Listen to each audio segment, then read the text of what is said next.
You asked for a part 2, and you got a part 2. Go watch part 1 if you haven't already, and now let's get into some more of the dumbest trades in baseball history. Take a second to like this video, and if you're new to the channel and end up enjoying this video, be sure to hit that subscribe button for future baseball content. I'm going to start off this video with yet another Pirates trade. Man, this team really is incompetent. Jose Bautista played his first ever Major League season with 4 teams. Yes, you heard that right. He started off with the Orioles, then the Devil Rays, followed by the Royals, and finally finding his way to the Pittsburgh Pirates. Skip ahead to 2008, and Jose Bautista had failed to hit more than 16 home runs in any one regular season. That same year, Bautista was dealt to the Blue Jays, where he'd go on to hit 54 bombs in 2010 and 43 in 2011. Bautista made a very quick ride to stardom, while Robinson Diaz, the man who went to the Pirates in the deal, well, he only appeared in 43 games as a member of the Pittsburgh Pirates and was out of Major League Baseball after the 2009 season.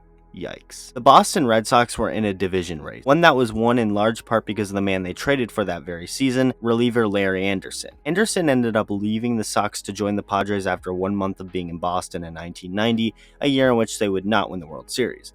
Well, it's not like they traded anyone that incredible for Anderson though, right? Oh boy.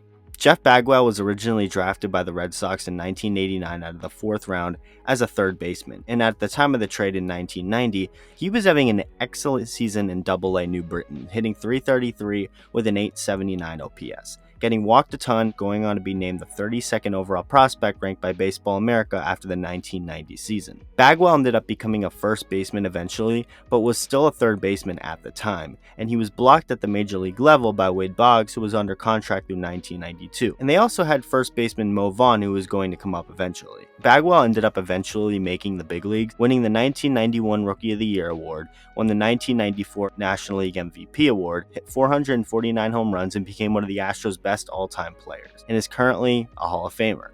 It's safe to say the Red Sox would like to redo this trade.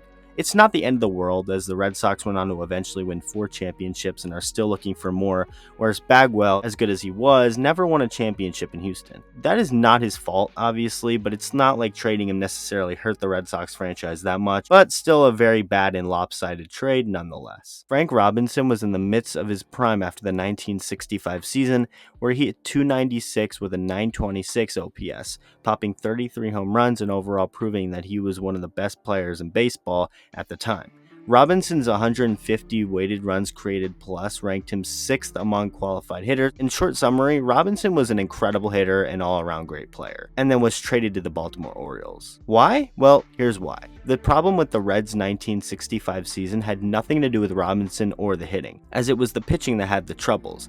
The rotation had regressed and the bullpen wasn't great. Reds GM Bill DeWitt decided to leverage the team's offense in order to acquire a couple of solid pitchers. This trade ended up becoming a complete disaster. In fact, one of the worst trades of all time, historically. Frank Robinson went on to have the best season of his career in 1966 and a historically good one at the plate. He hit .316 with a 1,047 OPS, popping 49 home runs, and had a 195 weighted runs created plus, leading the league in all 5 of those categories. At the time, RBI and runs were of course more important to baseball fans and writers, and he also led the league in those categories as well. He won the Triple Crown and was the unanimous selection for MVP, going on to be a big factor in the Orioles winning the World Series that year, with Robinson taking home the MVP honors. The Orioles enjoyed 6 great years of Frank Robinson, and he absolutely raked the entire time, hitting .300 with a .944 OPS. He also went on to help beat the Cincinnati Reds in the World Series in 1970, getting some revenge with his 2nd Orioles championship ring.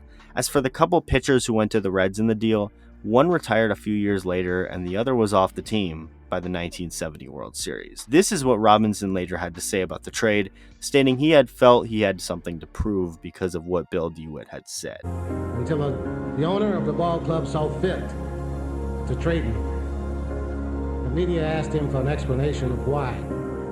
And he said because Frank Robinson is an old 30. He's over the hill. But I knew I wasn't over the hill. And I think that's what really turned me around as a player and as a person. Because I felt like, really, I had something to prove. The Tigers once had John Smoltz before trading him to the Atlanta Braves. Not a great move. On paper, the trade of minor leaguer John Smoltz to the Braves for Doyle Alexander, well, it actually made perfect sense. Smoltz was a 22nd round draft pick who went 4-10 with a 5.68 ERA in AA in 1987. Trading him to acquire an arm like Alexander, who had thrown over 2,700 big league innings with a 3.71 ERA and was a Cy Young finisher in 1986, seemed like an obvious decision, so they pulled the trigger on the deal. The trade started off with quite the bang, as Alexander went 9-0 with a 1.53 ERA and 11 second half starts for the Tigers. Without him, the team probably does not win the pennant that year.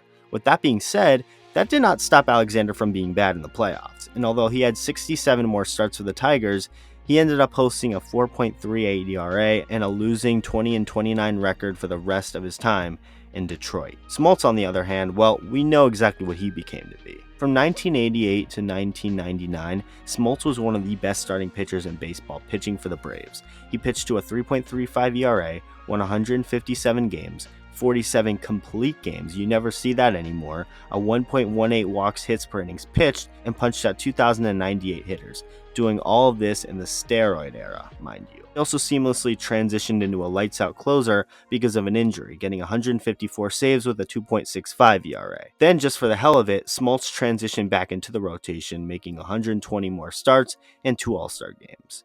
Which one of these trades was the worst? Let me know in the comments, like for a part 3, and thank you so much for watching.